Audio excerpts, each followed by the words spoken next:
오늘 샘 CNS 얘기를 좀 할 거죠. 소개부터 해주시면 우리 되겠지만 소개 앞으로 안 하는 걸로 했습니다. 아. 자막이 이제 나오기 때문에. 예. 샘 CNS라는 회사는 엑시콘 그룹에 있는 계열사. 예, YIK도 있고 엑시콘도 있는 그리고 그룹에 있습니다. 샘 CNS는 삼성전기로부터 사온 기업 아닙니까? 기업이라기보다 생소하신 분들도 많으실 것 같긴 한데 네. 뭐 거기서 사업부 자체가 원래 2007년부터 네. 삼성전기 쪽에서 프로브 카드용 세라믹 STF를 하겠다 해서 사업부가 있었는데 네. 그 사업부 자체가 2016년에 이제 이렇게 통째로 인수가 되면서 만들어진 게 지금의 샘 CNS입니다. 그 제가 단독 기사한 겁니다. 2016년도에. 아, 매각한다고 그랬군요. 그때 제가 썼는데 지금 대표이사로 계신 그 각자 대표인데 이제 대표가 두 분이신 것 같아요. 예. 저기 최유진이라는 분하고 김헌태라는 분이 계신데 최유진이라는 분은 그 엑시콘 그룹의 회장이신 최영배 회장의 따님으로 저는 알고 있고 그래서 좀 많이 잘 성장을 해야 되지 않나라는 게 그룹 내 얘기가 있는 것 같은데 샘 CNS가 올해 중국 시장에서 좀 성과를 냈다면서요. 일단은 올해 가시적으로 좀 좋다고 말할 수 있는 부분이 저희가 YMTC하고 SMIC를 이번에 좀 최종 고객사로 확보하는 데 성공을 했는데 네. 아시다시피 뭐 두 업체는 좀 중국에서도 규모가 좀 큰 업체로 YMTC 같은 경우에는 낸드 시장에서 좀 주목을 많이 받고 있고 네. SMIC는 중국의 또 최대 파운드리 업체로 있습니다. 간략한 설명을 좀 해주시죠. 이 샘 CNS라는 회사 상장된 회사긴 한데 예. 잘 모르시는 분들도 있을 것 같아서 어떤 품목을 만드는 회사인지. 뭐 이름도 생소하고 제품도 어떻게 보면은 좀 많이 생소하실 수 있을 것 같은데 네. 프로브 카드에 들어가는 이제 세라믹 STF 네. 뭐 STF는 공광병연기라고 하는 걸 이제 줄인 건데 네. 일단은 프로브 카드 쪽부터 말씀을 드리자면은 네. 뭐 짧게만 말씀드리겠습니다. 반도체 후공정 쪽에서 이제 웨이퍼가 있으면은 저희가 전기적 성능을 테스트하는 좀 후공정 과정을 거치게 되는데 네. 이때 프로브 카드가 쓰이게 되는데 네. 이때 또 프로브 카드 내부에 있는 미세한 핀들이 굉장히 많습니다. 네. 이 핀들이 웨이퍼하고 접촉을 하면서 전기적 신호를 이렇게 주고받는데 네. 이때 이 핀을 지지를 하면서 이 신호 전달 과정을 좀 돕는 역할을 하는 부품이 세라믹 STF라고 할 수 있습니다. 네. 뭐 형태는 굉장히 뭐 수십 개의 세라믹 층이 굉장히 네. 미세한 층이 있는 뭐 기판처럼 생겼다라고 네. 생각하시면 좀 편할 것 같습니다. 이 세라믹 부품 기판인 거죠, 말하자면. 예. 세라믹 부품 기판인데 동그랗게 생겼잖아요. 그죠? 예, 맞습니다. 웨이퍼하고 동일하게 탁탁탁 찍으면서 전기가 제대로 서로 잘 일치를 해야겠죠. 일치를 하는 이제 프로브 카드에 들어가는 부품이다. 뭐 프로버 카드도 부품이지만 또 네. 거기서 또 필요한 부품이라고 할 수 있고 네. 아까 뭐 이 회사의 히스토리는 간략하게 말씀드렸다시피 2016년에 네. 삼성전기 사업부로부터 네. 이렇게 나와서 만들어진 거고 조금 생소할 수는 있지만 기술력 자체는 굉장히 이 진입 장벽이 높은 부분이라고 일단은 알려져 있습니다. 아까 말씀 주신 원판 이 기판에서 네. 그 수백만 개의 그 이제 연결을 위한 홀이 필요한데 네. 그 프로브 카드에 맞추기 위해서 네. 근데 여기서 하나라도 불량이 나게 되면은 제품 전체가 다 불량 판정을 받기 때문에 맞아요. 그 수백만 개의 모든 홀이 다 일치를 해야 되는 굉장히 설명만 드려도 살짝 어려울 수 있는데 네. 고난이도 기술이 있어서 좀 이런 기술을 설계부터 이렇게 양산까지 할 수 있는 기술을 갖춘 기업 자체가 국내에서는 지금 샘 CNS가 유일합니다.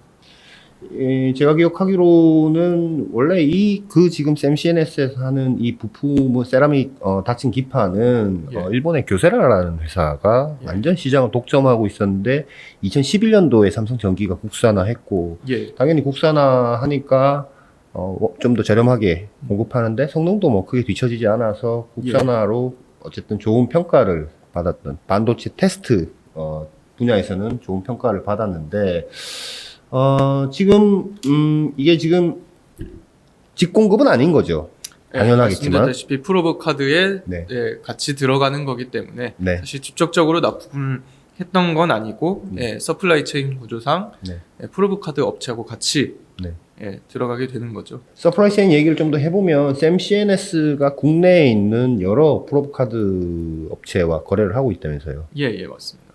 우선은 이제 샘CNS가 주력하는 세라믹 STF가 이제 프로브 카드도 이 반도체가 어떤 거냐에 따라서 쓰임새가 굉장히 많이 나누는데 네. 그 중에서도 이제 메모리 반도체의 일종인 낸드 플래시용 STF를 굉장히 많이 하고 있습니다. 매출에서 뭐 95% 이상일 정도로 네. 사실상 굉장히 주력으로 하고 있는데 네.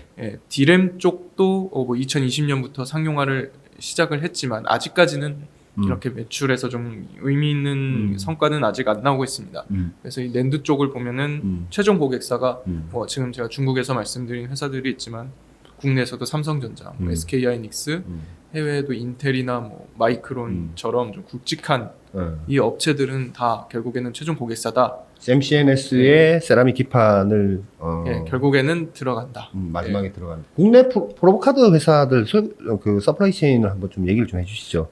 결국 그 최종 고객사한테 가기 위해서는 이 프로브 카드사하고도 협력을 해야 되는데 네. 국내 쪽에서 이 체인을 좀 보자면은 이름은 다 한 번씩 들어보셨으면 코리아 인스트루먼트, 네. TSE, 네. 또 뭐 마이크로 프렌드 이런 데들은 좀 통해서 삼성전자 쪽으로 들어가는 것으로 지금 추정이 되고요. 네. SK하이닉스 같은 경우에는 국내에서 또 AMST, 네. 또 저희가 M2N이라고 줄여서 하는 그 마이크로 투 나노 네. 업체들을 통해서 SK하이닉스로 쭉 가고 이번에 중국 시장 쪽으로 가는 이 체인도 네. 국내 프로브 카드 업체를 통해서 네. 한 업체를 통해서 이렇게 가는 것으로 파악이 되고 있습니다. 중국 시장 진출이 의미가 있을 텐데 예. 매출 면에서 보면 어떻습니까?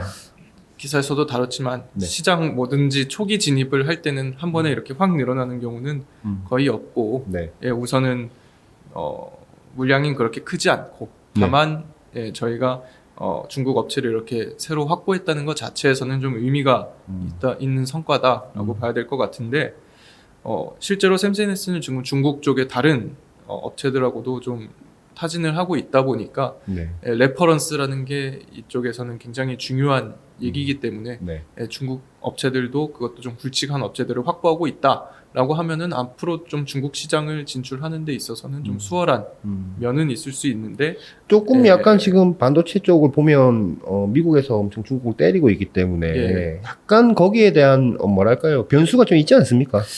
굉장히 이 변수는 조금이 아니고 굉장히 큰 것 같습니다. 네. 뭐 수혜를 받는 곳도 있고 아닌 곳도 있지만 네.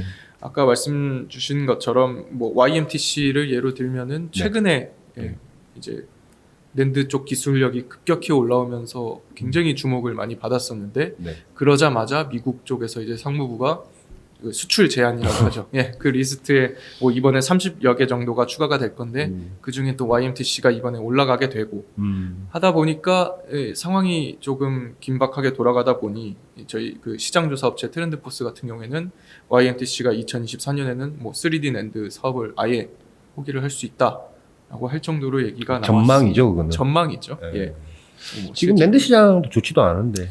낸드 시장도 아시는 것처럼 제가 몇 번이나 말씀드렸지만 이 낸드 플래시 시장 자체가 굉장히 좋지 않고 그렇게 되면 뭐 많은 업체들이 감산을 얘기를 하고 있는 상황에서 거기에 쓰이는 부품도 결국에는 뭐 같이 좀 일단은 단기적으로 보자면은 줄어들 수밖에 없을 것 같은데 그래서 중요한 게 좀 매출처 다변화 전략이 될 것 같습니다. 물론 D램 쪽도 좋지는 않지만 프로브카드 쪽의 이 공급사들을 보면 프로브카드로만 보면 아까 말씀하신 대로 코리아 인스트루먼트, TSE, 마이크로프렌드, 뭐 AMST, 뭐 M2N, M2N 같은 회사는 뭐 지금 상장하려고 또 올려놓은 것 같은데 다 낸드 쪽을 바라보고 있고 D램 프로브카드를 좀 우리가 비집고 들어가야 되는데 MJC라든지 뭐 폼팩트라든지 이게 미국에 일본에 있는 뭐 그런 회사들 두 회사가 거의 D램 쪽은 독점을 하고 있다고 그래요. 지금 제가 볼 때는 이제 새로운 회사 그 중국에 있는 새로운 고객사를 뚫었다라는 것도 의미가 있지만 사실 이 D램 쪽에 좀 파고 들어야 뭔가 새로운 신시장이 열릴 것으로 샘CNS 입장에서는 좀 기대가 되는 텐데 D램 쪽 아까 잠깐 말씀해 주셨지만 지금 그 개발은 끝난 거예요? D램 쪽은 상용화 자체는 이미 다 2020년부터 돼 있고 네. 그 프로브 카드 업체 같은 경우에도 네. D램 쪽을 하는 네. 뭐 업체가 많지는 않지만 그렇죠. 예, 네. 뭐 한두 군데 정도는 확보를 한 것으로 일단은 알고 있어서 그 부분은 일단은 조금 더 그 부분도 늘려나가는 게 말씀해 주신 것처럼 필요하고 좀 네. 입증을 계속 해나가는 과정이 좀 필요할 것 같습니다. 성능 검증을 해나가는 네, 성능 과정. 검증도 해야 되고 네. 또 이거 외에도 비메모리 쪽 CIS라고 하죠. 네. 네. 이쪽 시장도 저희가 지금 좋게 어. 말씀드릴 수는 없지만 네. 이런 쪽으로도 지금 개발을 계속 하고 있고 삼성전자 쪽으로 이걸 넣기 위해서 테스트를 계속 거치고 있는 상황입니다. 시장 상황이 안 좋을 때 양산 런을 많이 줄이기 때문에 부품업체들 입장에서는 안 좋을 때가 기회도 있고 위기도 있는 것 같아요. 예, 맞습니다. 위기라는 건 당연히 물량이 줄어드는 거에 대한 위기일 테고 기회라면은 양산 런이 줄면 또 R&D 런이 늘어나거든요. 웨이퍼가. 예, 맞습니다. 그럴 때 새롭게 진입할 수 있는 기회가 생긴다는 면에서 좋은 기회를 좀 CMCNS 같은 회사들이 좀 잡으면 좋겠네요. 예. 장비 업체들도 그렇고. 네. 잠깐만 쉬다 오겠습니다.